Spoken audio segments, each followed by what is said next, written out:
Bonjour les amis, aujourd'hui je vais vous présenter comment déposer du papier peint. Alors, donc je me retrouve aujourd'hui sur un chantier dans lequel j'ai du vinyle. Donc c'est un revêtement en deux couches en général. On retrouve une couche de finition et une couche papier. Il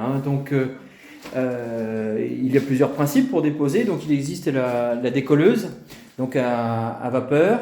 Ou sinon, je vais vous présenter aujourd'hui le Fakir de chez Festool, qui est un appareil dont je suis très content et qui me permet de gagner bien sûr du temps. Il y a aussi une autre possibilité, c'est donc le Fakir. Attendez. Donc le Fakir, c'est cet appareil-là, de chez Festool. Donc il a la particularité, c'est d'avoir des mâchoires, vous voyez, des dents qui vont permettre, donc il y a un réglage à faire avec la petite molette verte, on voit bien, et de commencer, voilà, pour griffer. Alors donc en général, on prépare la machine, donc on met au plus bas pour éviter de trop abîmer le mur, et puis derrière, on commence millimètre par millimètre, donc c'est un tour de vis à chaque fois, et 1 millimètre par 1 millimètre pour trouver le bon réglage du mur. C'est vrai que vous voyez, par exemple, moi j'ai commencé par faire avec le plus large, pour voir un petit peu ce que ça donnait dans le mur, donc ça abîme, mais c'est pas grave. Moi j'ai prévu de réenduire derrière complètement le mur, comme je fais d'habitude, pour démarrer. Alors il existe un autre système, c'est la petite roulette, qui est vendue par un fournisseur de papier peint, méthylant pour ne pas le nommer. Donc ça c'est bien quand on a des petites surfaces ou quand effectivement on est un particulier, on peut trouver ça dans grande distribution. Et donc on vient griffer par mouvement circulaire le mur. Voilà. Et donc ce qui va permettre de percer les deux épaisseurs de mur. Bon, je vais vous montrer exactement comment on fait. Moi j'ai commencé à préparer donc deux laits. Je les ai même humidifiés pour gagner un peu de temps. Maintenant je vais vous montrer comment on procède.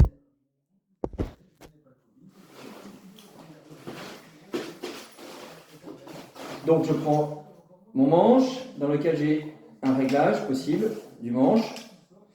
Et derrière, je vais donc griffer. Alors il faut savoir qu'il y a une flèche ici qui nous indique le sens dans lequel on doit griffer, donc au mieux. Ça ne veut pas dire que c'est... mais bon, c'est ce qui est préconisé, donc on va respecter. Donc le principe, c'est qu'on va partir du bas et on va monter. Voilà. Évidemment, si on est un peu penché, on va abîmer un peu le mur. Mais bon, c'est pas très grave. Comme je l'ai dit,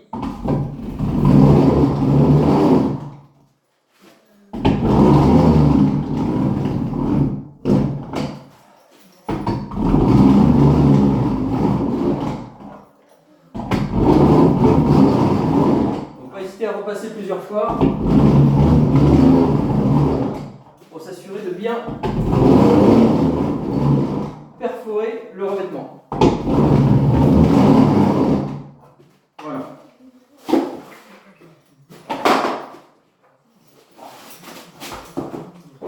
Donc il faut savoir qu'il y a une petite station pour pouvoir protéger les lames. Donc ça se clipse. Voilà.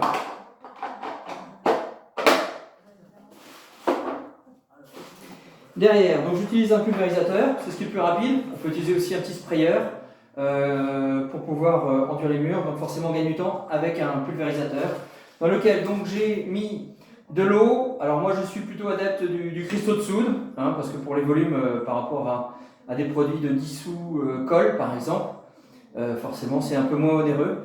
Donc du Saint-Marc, vous mettez 2 bonnes grosses cuillères et puis pour 5 litres d'eau, ça suffit, vous mélangez. Et derrière, donc vous réglez votre molette pour avoir une pulvérisation large plutôt que d'avoir une pulvérisation avec un seul fil. Voilà. Donc le principe, c'est que vous allez tout simplement humidifier votre support. Voilà. Vous faites attention d'en mettre suffisamment, pas trop pour en faire une piscine par terre. Voilà, on vient bien mouiller le mur. Voilà. Et là maintenant on va laisser travailler. C'est pour ça que j'ai préparé à l'avance les deux murs d'à côté.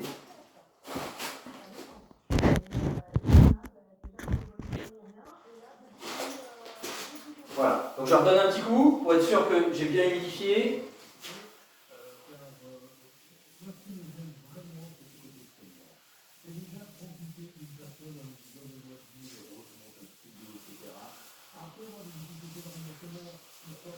Voilà, de toute façon, c'est facile à savoir où on passe parce que ça brunit un peu, hein, ça fonce.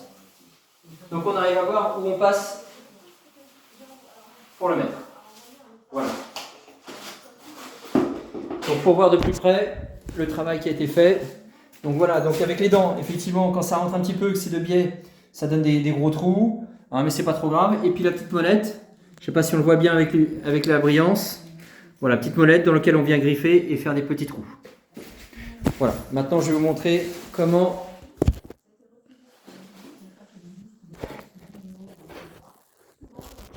on retire le lait. Et là, vous allez voir, c'est un vrai bonheur.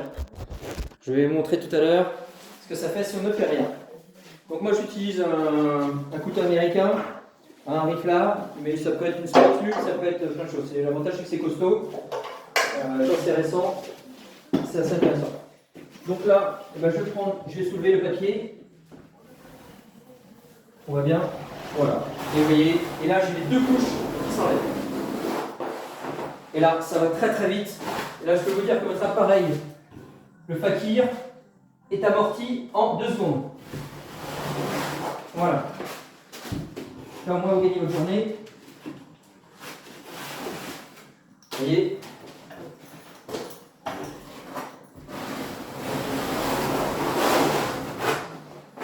Là, c'est bon. Et là, je regarde si c'est bon. Justement, je vais faire exprès. Je vais aller peut-être un peu plus vite. Voilà. Si on laisse pas sécher, voilà ce qui se passe. Il reste du papier, donc c'est pas trop grave. Moi, je vais le récupérer encore avec le pulvérisateur. Je vais enlever. Voilà ce qu'on a d'ailleurs en temps normal. Hein, on a une première couche et derrière, on a la couche papier. Hein, donc, quand ça n'a pas bien pris, voilà, on se retrouve avec effectivement ce genre de choses. Voilà les amis, je vous ai montré donc comment on fait le papier peint. Maintenant, je vais vous parler de pouvoir le finir. Imaginons, ça glisse un peu avec le Saint-Marc. Donc derrière, eh bien, moi j'utilise ma ponceuse. Donc la main est très légère.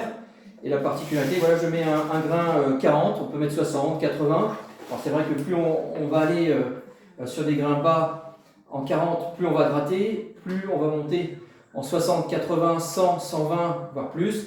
Forcément, on aura des grains plus fins, mais on approchera moins. Donc derrière, eh bien, si on reste des petites aspérités,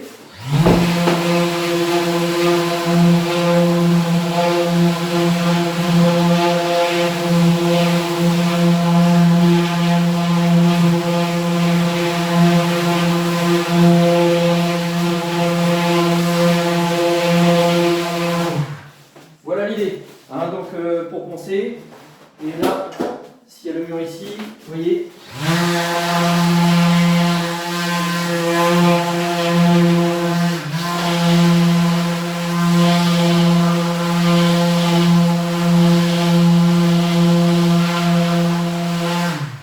Voilà. Donc au maximum, on le fait quand c'est sec, parce que forcément, voilà ce qui arrive sur le disque. Hein, j'ai voulu le faire pour la démonstration.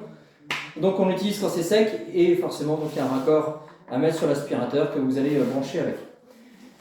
Voilà les amis, pour toutes les questions, n'hésitez pas, laissez-moi un petit message et puis je tâcherai d'y répondre. Bonne journée et puis bon bricolage à tous!